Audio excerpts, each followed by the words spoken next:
Assalamualaikum warahmatullahi wabarakatuh. Bagaimana kabarnya hari ini? Saya harap kalian dalam keadaan sehat walafiat dan senantiasa dalam lindungan Allah Subhanahu wa taala. Pada kesempatan kali ini kita akan membahas mengenai sistem reproduksi pada manusia. Nah, sebelum kita membahas pada materi itu, kenapa pertumbuhan penduduk pada setiap tahunnya di Indonesia selalu meningkat dengan lebih banyak. Nah, karena pada setiap manusia akan melakukan perkembangbiakan. Nah, perkembangbiakan itu melibatkan suatu sistem yang disebut dengan sistem reproduksi. Nah, sistem reproduksi itu ada apa saja dan organ yang dilibatkan apa saja. Nah, itulah yang akan kita bahas pada pertemuan kali ini. Selanjutnya, pada hari ini kita akan membahas mengenai sistem reproduksi manusia. Sistem yang pertama adalah organ reproduksi pria. Nah, organ reproduksi pria ini ada 4, yaitu yang pertama adalah penis, selanjutnya adalah testis, kemudian skrotum, dan saluran pengeluaran. Yang akan kita bahas pertama adalah penis. Nah, penis ini terdiri atas 3 bagian, yaitu akar, badan penis, dan glans penis. Nah, fungsi penis ini adalah untuk kopulasi atau persetubuhan, pengeluaran urin dan semen. Nah, badan penis ini terdapat 3 jaringan erektil silindris yang berrongga dan banyak pembuluh darah, yaitu 2 korpus cavernosa dan 1 korpus spongiasum yang membungkus saluran uretra. Nah, ketika terjadi ejakulasi, sperma keluar melalui saluran uretra. Jika ada rangsangan seksual, rongga-rongga jaringan erektil terisi penuh oleh darah, maka penis menjadi tegang dan mengembang yang disebut dengan ereksi. Nah, di samping ini adalah gambar dari organ reproduksi pria. Untuk organ reproduksi selanjutnya adalah skrotum. Nah, skrotum ini disebut juga kantong pelir, berjumlah sepasang yang dipisahkan oleh septum internal. Pada masing-masing skrotum terdapat testis. Pada skrotum ini terdapat otot dartos dan otot kremaster. Nah, otot dartos ini berfungsi untuk menggerakkan skrotum untuk mengerut dan mengendur dalam rangka adaptasi terhadap udara panas maupun udara dingin. Sedangkan otot kremaster berfungsi untuk mengatur suhu lingkungan testis agar lebih rendah dari suhu tubuh untuk pembentukan spermatogenesis atau pembentukan sperma. Karena pembentukan sperma ini dapat berjalan ketika pada suhu stabil, yaitu 30 derajat lebih rendah dari suhu tubuh.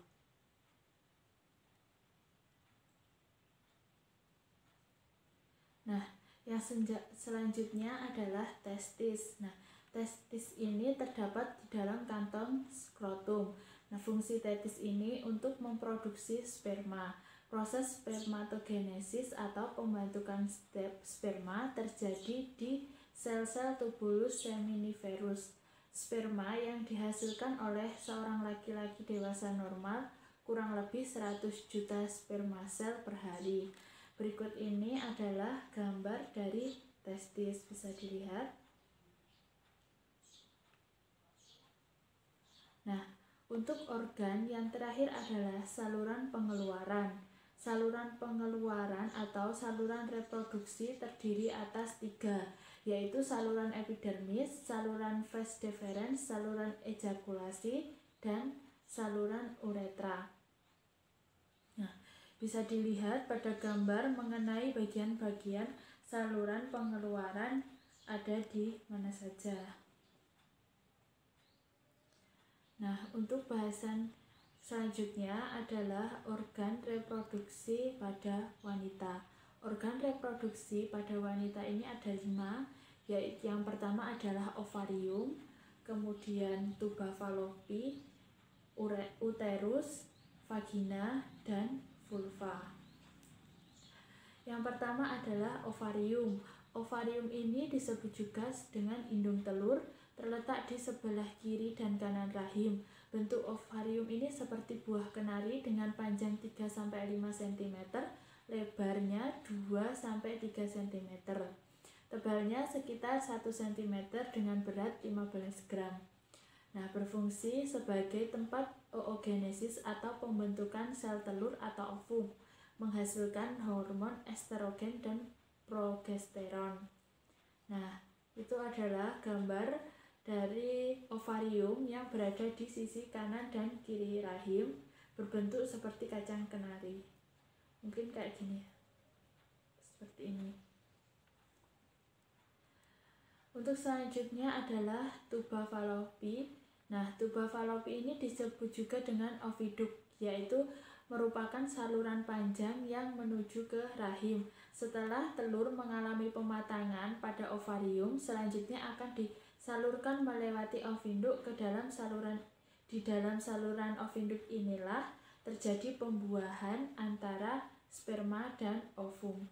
Jadi di saluran tuba falopi tersebut sperma dan sel telur akan bertemu lalu terjadi pembuahan. Yang ketiga adalah uterus. Nah, uterus ini atau rahim merupakan suatu rongga pertemuan dari dua saluran tuba falopi dari bagian kiri dan kanan.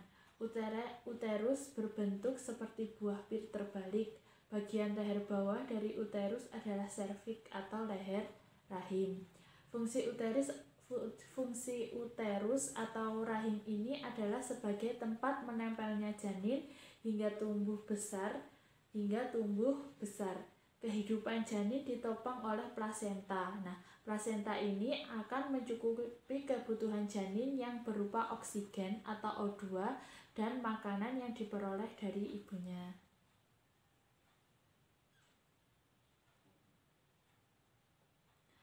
Nah, selanjutnya adalah vagina.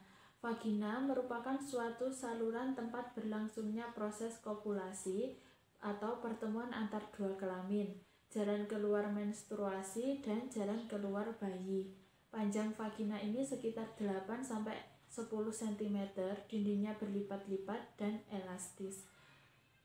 Jadi ketika dinding itu berupa otot yang berlipat-lipat sehingga elastis. Ketika melahirkan, otot tersebut akan membuka lipatannya sehingga bayi bisa keluar. Nah, di dalam vagina ini terdapat selaput lendir, jaringan otot, dan juga jaringan ikat.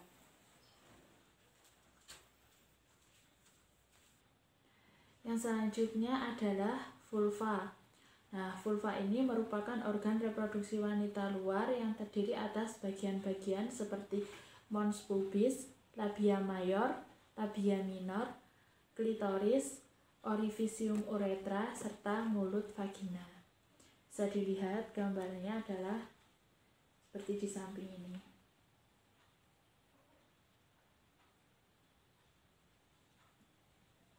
Nah, yang selanjutnya adalah kita membahas mengenai pembentukan sel kelamin.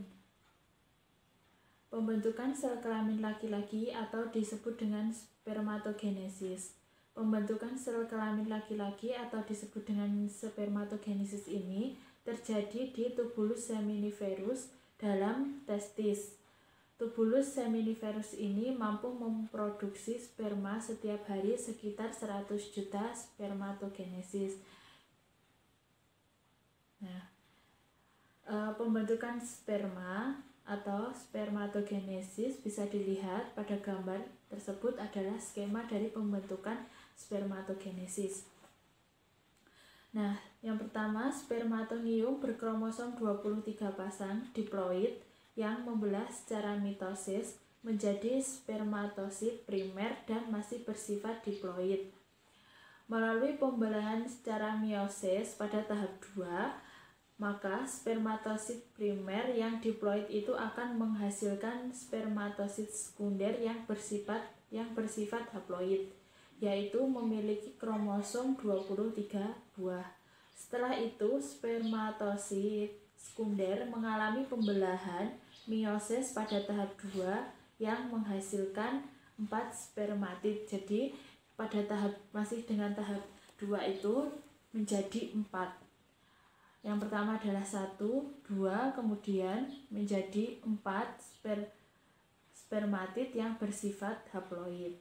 Kemudian spermatid akan mengalami proses maturasi atau pematangan menjadi spermatozoa sperma yang haploid. Sperma ini terdiri atas kepala, leher, dan ekor. Untuk lebih jelasnya bisa dilihat pada gambar.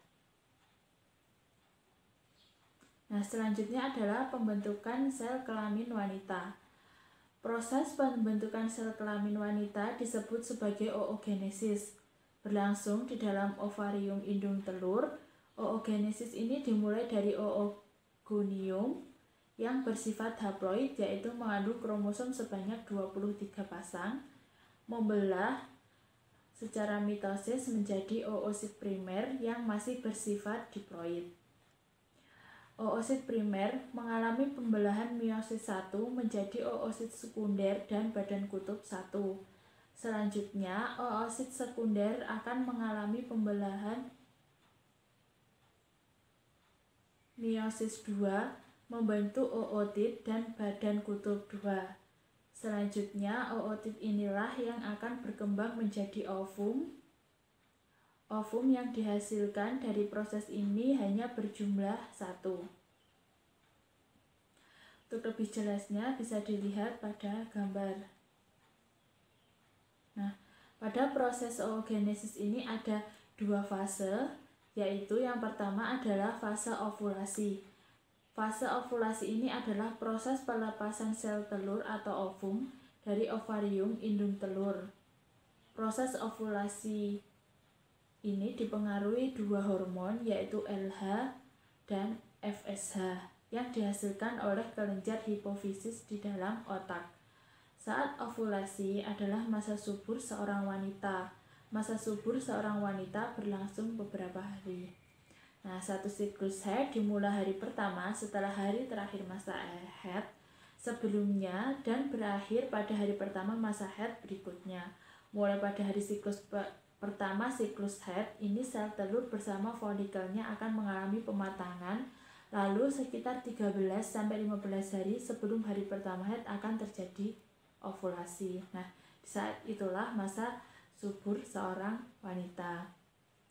Nah, seperti ini skema dari fase ovulasi dan menstruasi. Selanjutnya adalah menstruasi, yaitu proses meleburnya ovum yang gagal dibuahi bersama dengan lapisan dinding uterus. Berlangsung secara periodik. Pada saat terjadi menstruasi pada wanita, seringkali dihasilkan darah yang disertai jaringan-jaringan kecil tetapi bukan darah. Nah, siklus pada saat menstruasi terjadi membutuhkan waktu sekitar 28 hari sampai 1 bulan. Itulah sebabnya siklus ini diberi istilah mens yang berasal dari bahasa Yunani yang artinya 1 bulan.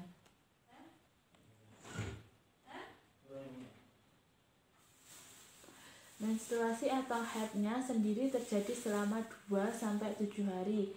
Lalu bagaimana seorang wanita mulai berumur 45-50 tahun terjadi karena oosit primer yang terbentuk semuanya mengalami degradasi sehingga tidak sampai pada tahap pembentukan ovum.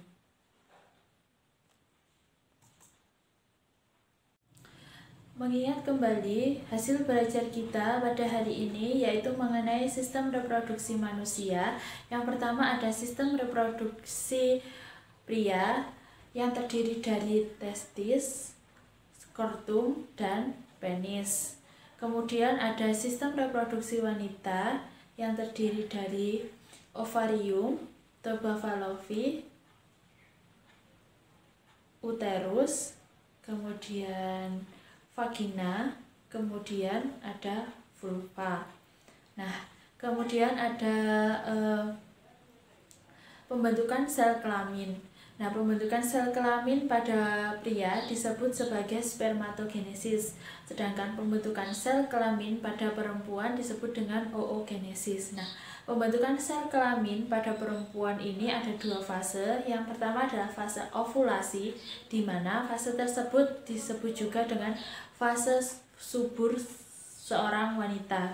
Sedangkan yang kedua adalah fase menstruasi. Nah, fase menstruasi ini adalah luruhnya sel ovum ketika tidak dibuahi. Sekian pembahasan dari saya mengenai sistem reproduksi manusia serta pembentukan sel kelamin pada laki-laki dan perempuan. Mungkin ada yang ditanyakan lagi. Untuk tugas minggu depan, silahkan kalian mempelajari mengenai gangguan sistem reproduksi serta teknologi pada sistem reproduksi. Nah, serta kalian mencari kasus-kasus terbaru mengenai gangguan serta teknologi sistem reproduksi. Sekian dari saya, Supronalahi Timamingkum. Wassalamualaikum warahmatullahi wabarakatuh.